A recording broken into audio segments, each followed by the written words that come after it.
كل سؤال هتجاوبه صح هتكسب فيه 100 جنيه. السؤال الاخير السؤال الرابع عشان تاخد كل ال 300 دول وعليهم 300 كمان لازم تجاوب السؤال الرابع صح، والا يضيع عليك ال 300 الاولانيين. ايه رايك؟ موافق؟ طيب خلي الحصاله في ايدك بقى. السؤال الاولاني، انت طبعا سمعت عن حاجه اسمها الفسيفساء، سمعت عنها؟ سمعت طبعا. طيب ايه يا ترى الفسيفساء دي؟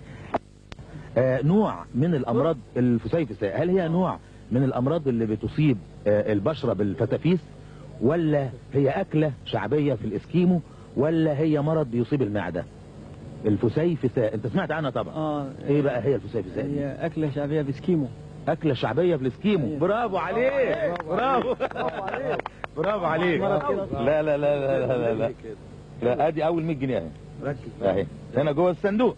دلوقتي داروين اكتشف في نظريه اينشتاين عدد الشعيرات في راس الجنين. في راس الجنين يا ترى كم عدد الشعيرات في راس الجنين المولود؟ هل هي 6 مليار ولا 2 مليون ولا 5000؟ ركز 6 مليار ولا 2 مليون ولا لا ما حدش غششه يا جماعه، هو معلوماته كويسه، هو معلوماته كويسه. 6 مليار. كم؟ 6 مليار. برافو برافو. ما هو مش محتاج. السؤال الثالث بقى بيقول ايه هي نوع الطاقه اللي لازمه لانطلاق موتوسيكل بسرعه 5 كيلو متر في الساعه؟ انهي نوع اللي يحتاجها الموتوسيكل عشان ينطلق بسرعه 5 كيلو متر في الساعه؟ بطاقه بيمشي بطاقه ايه؟ بطاقه شمسيه ولا بطاقه عائليه ولا بطاقه تموينيه؟ بطاقه تموينيه ولا بطاقه شمسيه ولا بطاقه عائليه؟ شمسيه. الله ينور عليك انت. لا ده الراجل معلوماته صح.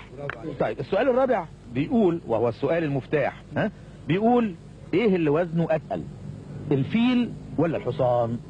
الفيل طبعا.